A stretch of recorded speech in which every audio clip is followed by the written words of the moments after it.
സംരക്ഷിക്കാൻ പോരാളിയാവുകയാണ് കോഴിക്കോട് സ്വദേശിനിയായ ദേവിക ദീപക്.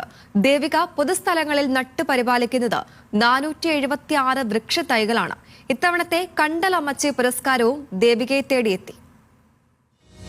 പാതയോരത്ത് ഒഴിഞ്ഞ സ്ഥലം കണ്ടാൽ ദേവിക ആദ്യം ചിന്തിക്കുക എങ്ങനെ അവിടെ ഒരു തൈ നടുമെന്നാണ്. നടുക മാത്രമല്ല, അതിന്റെ പരിപാലനവും ദേവിക ഉറപ്പാക്കും.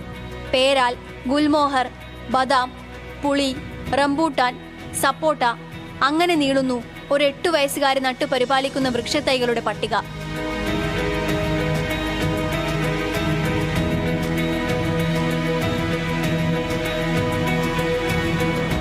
2022 പരിസ്ഥിതി ദിനത്തിൽ സ്കൂളിൽ നിന്നും ലഭിച്ച 16 വൃക്ഷത്തൈകളിലൂടെയാണ് ദേവികയുടെ തുടക്കം.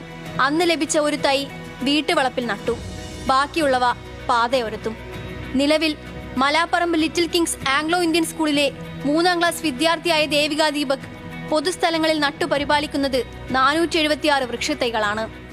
ഇലകളോടും പൂവനോടൊക്കെ ഇഷ്ടമാണ്. പിന്നെ തുടങ്ങാനുള്ള കാരണം സ്കൂളിൽ എല്ലാവർക്കും വൃക്ഷത്തൈ കൊടുക്കുന്നുണ്ടായിരുന്നു. അപ്പം ബാക്കി വന്ന 16 വൃക്ഷത്തൈ എനിക്ക് തന്നപ്പം വീട്ടിൽ കുഴിച്ചിടാൻ സ്ഥലമില്ലായിട്ട് ഒന്ന് ഞങ്ങളെ വീട്ടിൽ കുഴിച്ചിട്ട് ബാക്കി ഞാൻ പപ്പനോട് പറഞ്ഞ് റോഡ് സൈഡിൽ കുഴിച്ചിട്ട് അങ്ങനെയാണ് തുടങ്ങിയത്. സ്കൂളിൽ ഞാൻ വെങ്കരമ്പള്ളി എന്ന് പറഞ്ഞ മാവ് നട്ടിട്ടുണ്ട്.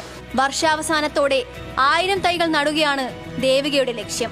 മാലിന്യ സംസ്കരണവുമായി ബന്ധപ്പെട്ട ബോധവൽക്കരണ രംഗത്തും ശ്രദ്ധേയമായ പ്രവർത്തനങ്ങളാണ് ഈ കൊച്ചുമിടുക്കിയുടേത്.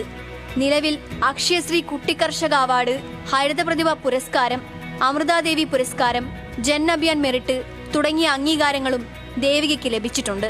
ന്യൂസ് മലയാളം, കോഴിക്കോട്.